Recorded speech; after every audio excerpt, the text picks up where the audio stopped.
at leisure. I'm not just going to read this. So the basics of any solid combustion fuel device, typically we require a solid fuel composition. So from the first principle, I can calculate the calorific value of that particular fuel. You would require approximate and ultimate analysis of the fuel. Then I need to understand the theory of combustion, which is essentially the oxidation reactions of various components which are present in that biomass. I need to understand whether I am burning a single particle or, as in the case of a fuel, we have a packed bed of particles. What are the ignition methods which I should use? Should I light it from the bottom or should I light it from the top? And I'll explain it to you why this is so important. It appears trivial, right? But it has a huge implications in terms of the efficiencies. So I do a approximate analysis and ultimate analysis. It tells me how much of carbon is there, how much of total volatile matters is there, how much is fixed carbon there, what hydrogen, nitrogen, oxygen, sulfur, ash, so on and so forth. So this is all available, and I don't have to do these experiments, the standard biomass composition which is available. I just want you to have a look at these two small videos, and I'll explain it to you in a minute. You see the top video where a single particle is being burned, and you see how the combustion goes on. And here in this particular case, a bed of these particles is being burned.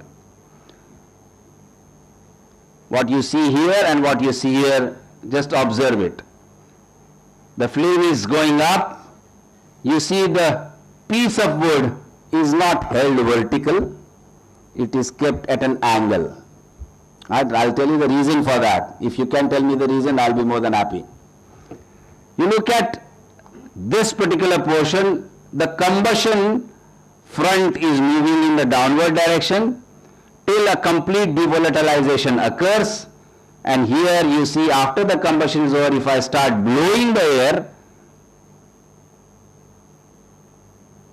the material gets completely oxidized. Now can anyone tell me why do you think that piece of wood particle was kept at an inclination and not just kept vertical?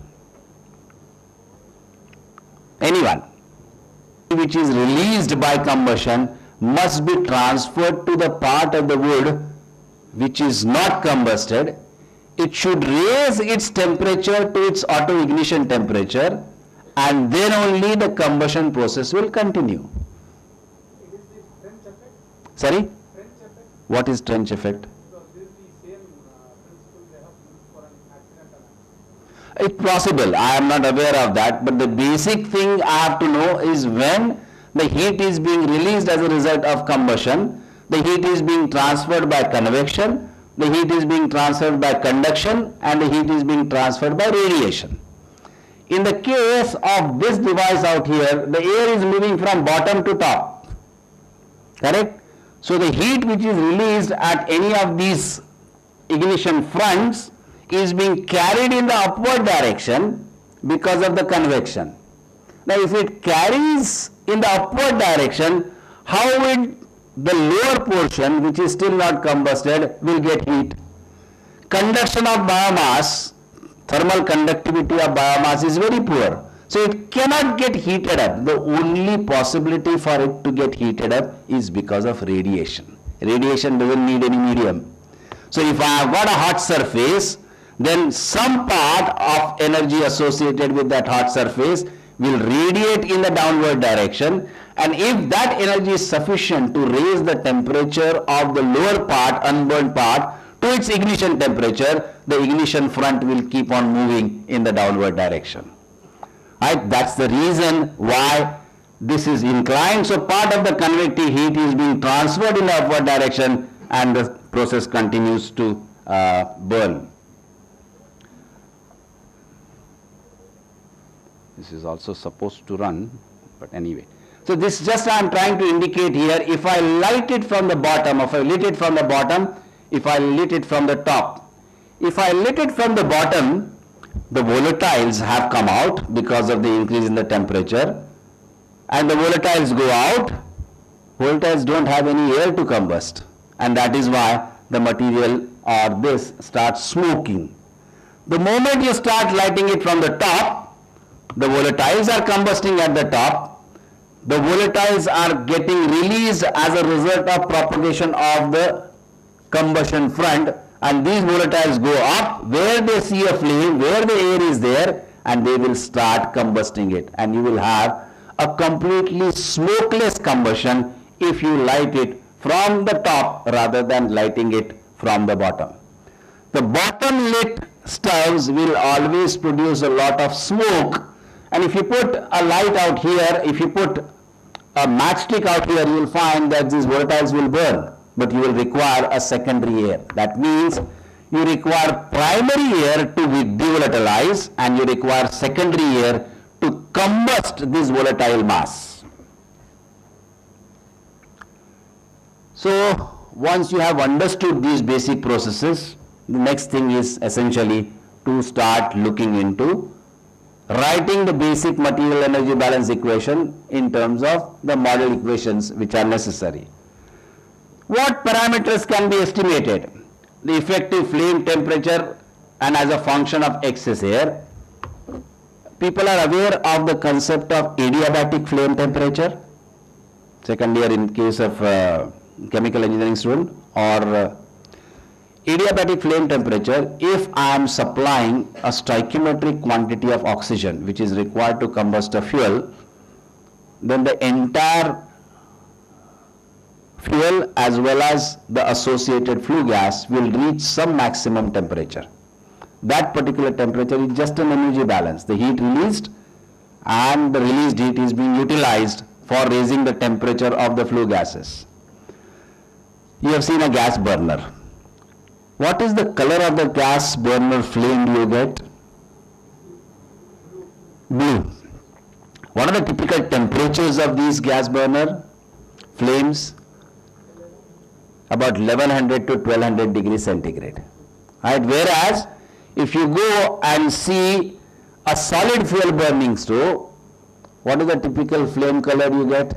Either it is yellow or yellow and orange type of flame, and sometimes it smokes, sometimes it doesn't, which clearly indicates that the heat which is being released is not being effectively utilized. Because if it was effectively utilized, then I would get a blue flame also from a solid fuel burning stove, and the temperature of that blue flame should also be in the range of 1100 to 1200 degrees centigrade, as against about 700 to 800 degrees centigrade which I get in a conventional solid fuel burning stove.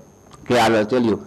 So our objective is to devise or to design a stove which essentially produces a blue flame, right? And how it can be done, we will explain it in a minute.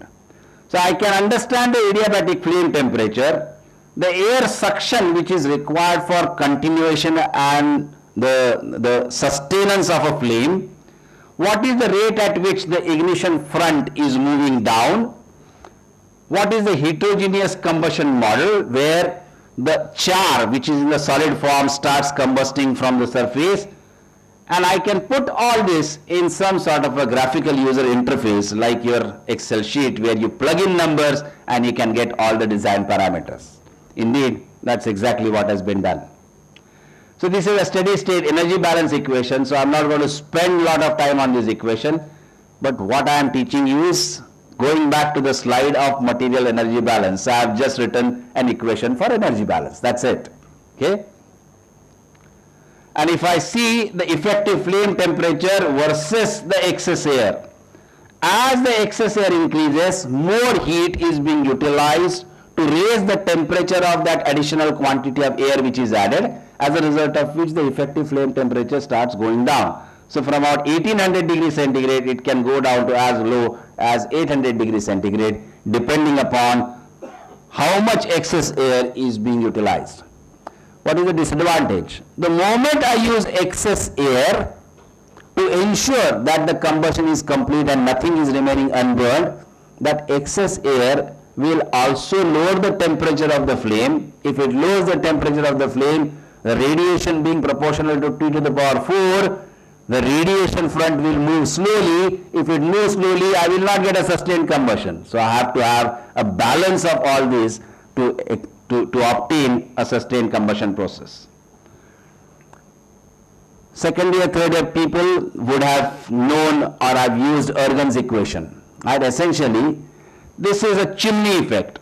You have a hot bed here of fuel and a hot column of air. You have a cold column of air. The hydrostatic head between these two exists. So the cold fluid, which is cold air, will start moving towards the hot fluid because of the pressure gradient which is present in it. But how do I get this hot bed first? I need to light it first. If I light it and then establish a flame, then only the suction is going to be possible. So you may require a forced suction to start with, but once the flame is established, it is not necessary for me to continue to supply air. The air will start getting sucked as and when which is required. So I can write this and obtain the extent of suction of the pressure driving force which is generated, and this pressure driving force then can be utilized to estimate the quantum of burning capability which is there. Right, so I get a flame temperature of 600 or 800 depending upon how tall the bed height is. It's equivalent if I want to have a large suction, I use a taller chimney, correct? So the pressure differential increases. Same case here, if I have a tall bed, but if I am having a tall bed, there is another disadvantage. What is the disadvantage? The flame front, when it reaches the bottom of the tall bed, I am making birbal khichdi. The pot is somewhere here and I have got flame which is at a distance of 2 meters, 3 meters, and I have to wait till long. If I have a mechanism by which all that heat energy released can be so stored and can be transferred in a unidirection, then only it is possible. So I have to have some limit in terms of what is the bed height which I can use. Alright, so these are typical conditions. So I have a fuel bed, I light it from the top, devolatilized and only char is left. This is the ignition front which keeps on moving in the downward direction. This is unreacted fuel and air is being introduced from the bottom. Right? I can write a basic material balance of this, and then this material balance can be combined with the calorific value of the fuel to write an energy balance across this particular cross section of the fuel bed. Right? So I can estimate the ignition front velocity by using this particular balance.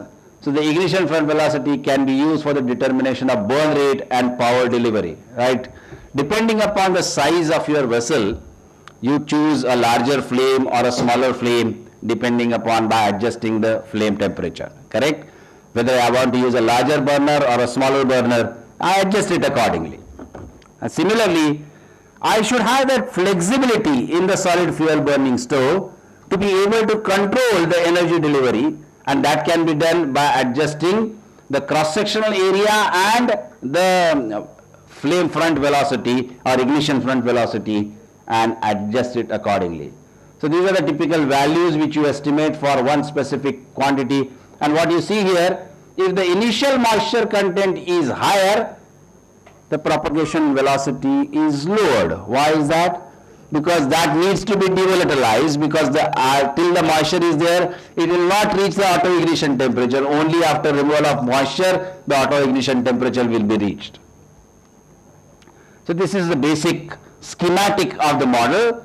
So you have secondary air from the annulus, primary air introduced at the bottom, and you have a combustion front at this, you have a vessel on top. I will show you some photograph. So we make these assumptions as any chemical engineers do, and the 4 successive steps are modeled. Evaporation of moisture, devolatilization of pyrolysis, homogeneous combustion, heterogeneous combustion, as is occurring in this.